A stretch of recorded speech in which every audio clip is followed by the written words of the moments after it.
मुंशी प्रेमचंद की कहानी नरक का मार्ग। भक्तमाल पढ़ते हुए न जाने कब नींद आ गई, पता ही नहीं चला। भागवत प्रेम में ही कई महात्मा हरदम मग्न रहते थे। इस तरह की लग्न और भक्ति बड़े ही तप से प्राप्त होती है। क्या मुझसे वैसा तप नहीं हो पाएगा?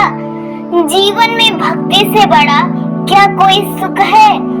आभूषणों और धन दौलत से जो प्रेम हो वो क्या प्रेम है? इनका तो नाम सुनते ही मुझे बुखार सा हो जाता है।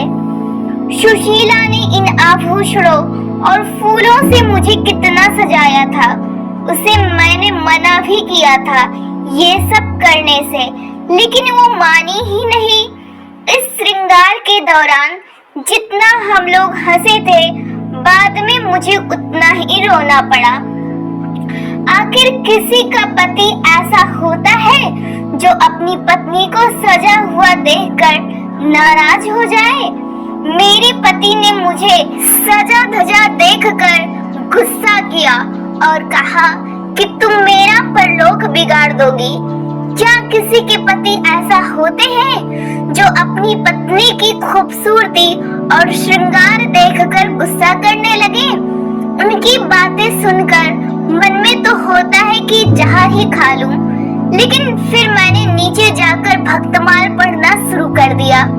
फिर मन ही मन ठान लिया कि अपने इस श्रृंगार को सिर्फ बांके बिहारी को ही दिखाऊंगी और उनकी ही दिन रात सेवा करूंगा। कम से कम वो तो मेरे श्रृंगार से पति की तरह नहीं जलेंगे। भगवान, मैंने हमेशा से ही अपने पति को अपना इष्ट मानना चाहा। सोचा कि उन्हें किसी तरह का दुख ना दूं और हरदम उनकी ही सेवा करूं। अब क्या करूं? सारा दोष मेरे नसीब का ही है, वो तो निर्दोष है। मेरे भाग्य में जैसा लिखा है मैं वो सब भोग रही हूँ। इतना सब पता होने के बाद भी जब भी उन्हें देखती हूँ तो मन में दुख होता है। जब वो कुछ दिनों के लिए बाहर चले जाते हैं तो मन का बोझ बहुत कुछ कम हो जाता है।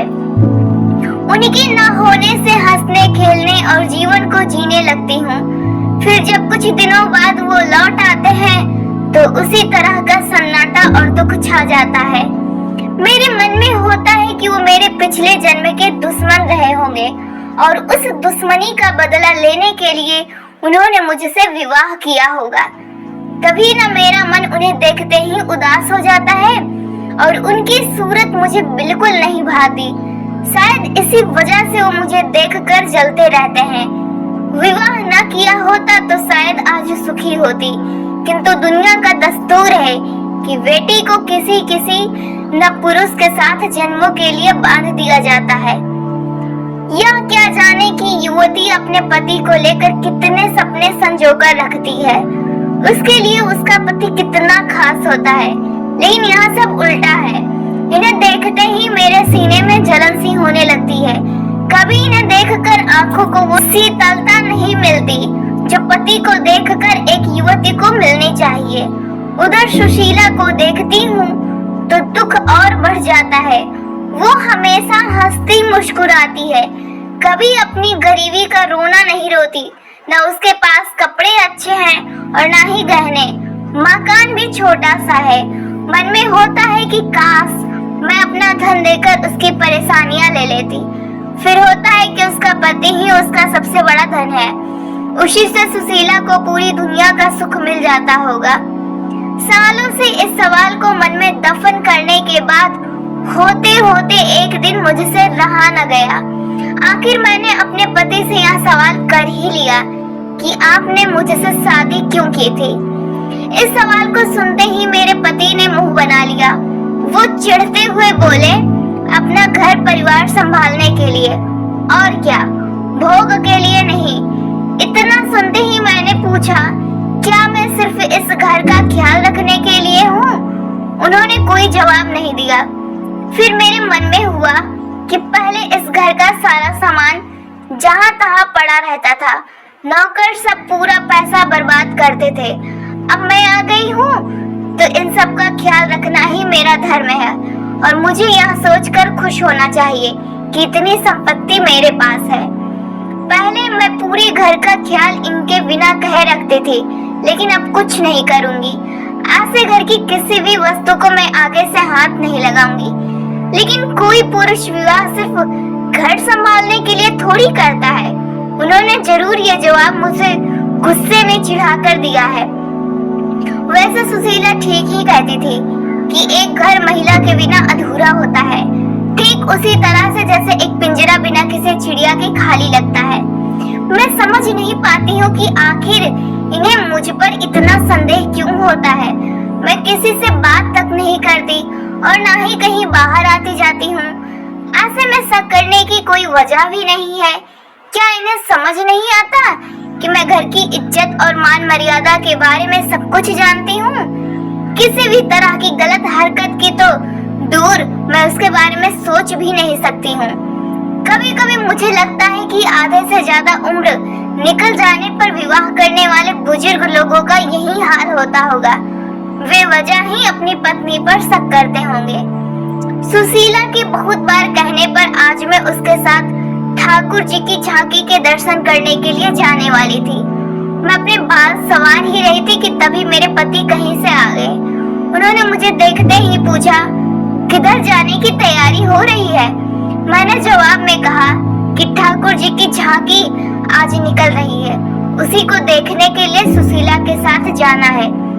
इतना सुनते ही वो गुस्से में बोले कि तुम्हें कहीं जाने की जरूरत नहीं है। अपने पति की जिससे सेवा नहीं हो सकती, उसे भगवान के दर्शन से भी कोई लोभ नहीं मिलता है। उन्होंने कहा कि मैं जानता हूँ महिलाओं को अच्छे से। उनकी यह बात सुनते ही मुझे बहुत बुरा लगा। गुस्से में मैंने कपड़े बदल लिए और चुपचाप बैठ गई। मन में हुआ कि उसी वक्त घर छोड़कर चली जाऊं, फिर देखती हूँ कि कैसे रोकते हैं। लेकिन पता नहीं क्या हुआ कि मैं जा नहीं पाई। इनके मन में हमेशा ये होता है कि मुझे हरदम खुश रहना चाहिए, क्योंकि मैं इतने बड़े घर और दौलत की मालकिन हूँ। मुझे हरदम इनका गुणगान करना चाहिए, लेकिन यह समझते नहीं है कि धन दौलत ही सब कुछ नहीं होता है।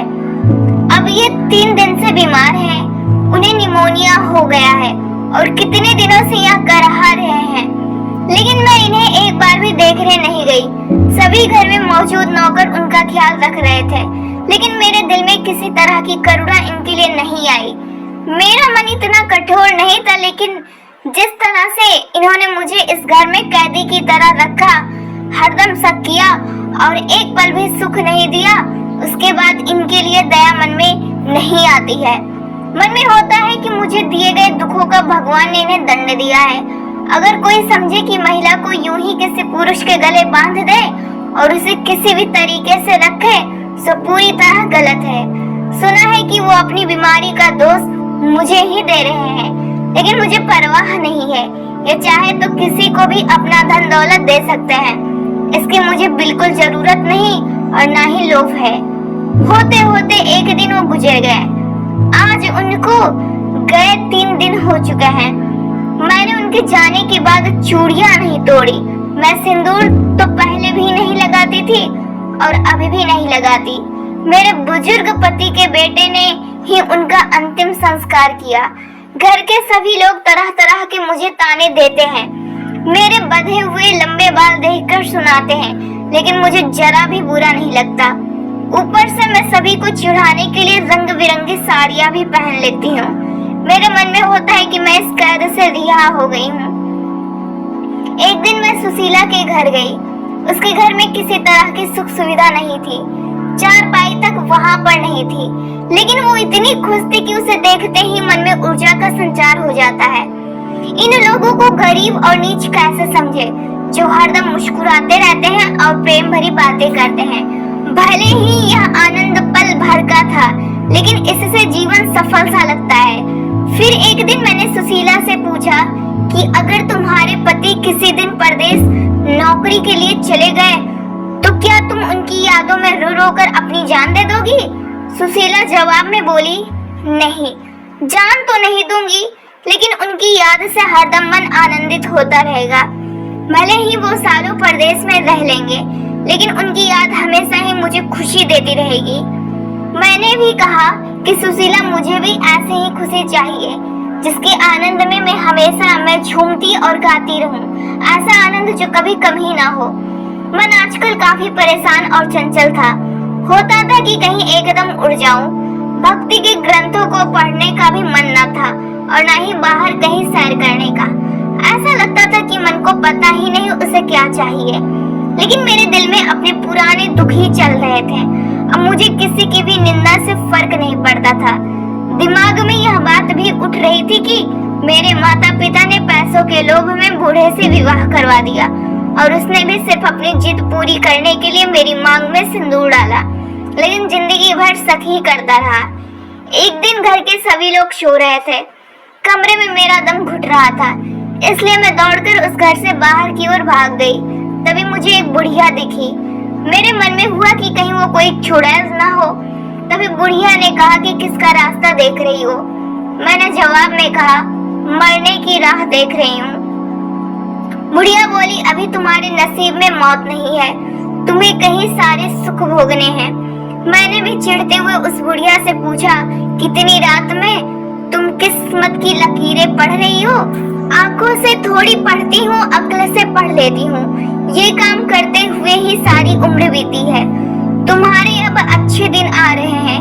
मैं बस यही चाहती हूँ जिसकी जो मनोकामना हो वो उसे मिल जाए। जवाब देते हुए बुढ़िया ने कहा। मैंने कहा कि मुझे कोई धन दौलत नहीं चाहिए और जो मैं चाहती हूँ वह तुम नहीं दे सकती हो। तब बुढ़िया ने कहा, मैं जानती हूँ तुम्हें जीवन में सिर्फ प्रेम चाहिए और मैं यह तुम्हें दिला सकती हूँ। मैं तुम्हें प्यार की नाव में बैठा सकती हूँ। उस अम्मा की बातें सुनकर मुझे लगा जैसे कि वो स्वर्ग से मेरी मदद करने के लिए आई हो। मैंने पूछा, अम्मा तुम्हारा घर कहाँ है? उसने कहा कि पास में ही है बेटा। मैं उस अम्मा के पीछे पीछे चलने लगी। बुढ़िया के पीछे चलते चलते मुझे पता चला कि वो किसी स्वर्ग से आई मेरी मददगार नहीं बल्कि एक डायन ही है। कहाँ मैं अमृत की तलाश में थी और जहर मिल गया। मैं तो सुशीला जैसा सुख पाना चाह रही थी, लेकिन कहाँ डायन की चपेट में आ गई। मेरी इस हालत के जिम्मेदार लोभी माता पिता और मुझे अपनी पत्नी बनाने के ख्वाब देख रहा वो वृद्ध है जिसने मुझे अपनी जिद के लिए पत्नी बनाया। मैं अपनी ये आत्मकथा कभी न लिखती, लेकिन मैं चाहती हूँ कि सभी माता पिता ये समझ लें कि पैसा जीवन में सबसे बड़ा नहीं होता। मेरी चाहत है कि सब लोगों को मेरी आत्मकथा से मालूम हो कि लड़कियों का विवाह यूं ही किसी से नहीं कर देना चाहिए। कभी भी लड़की का गला इस तरह से वृद्ध से विवाह करके ना घोंट दो। अब मेरे जीवन में कुछ भी नहीं बचा है। सब कुछ सिर्फ माँ बाप के एक फैसले से खत्म हो गया। कहानी से सीख, बेटी का विवाह हमेशा योग्य वर से ही करना चाहिए। ऐसा न करने से उसका जीवन नरक के समान हो सकता है। योग्य वर ना मिले तो सही वक्त के लिए रुकिए, लेकिन आनन फानन में किसी से भी यूं ही बेटी का विवाह ना करें।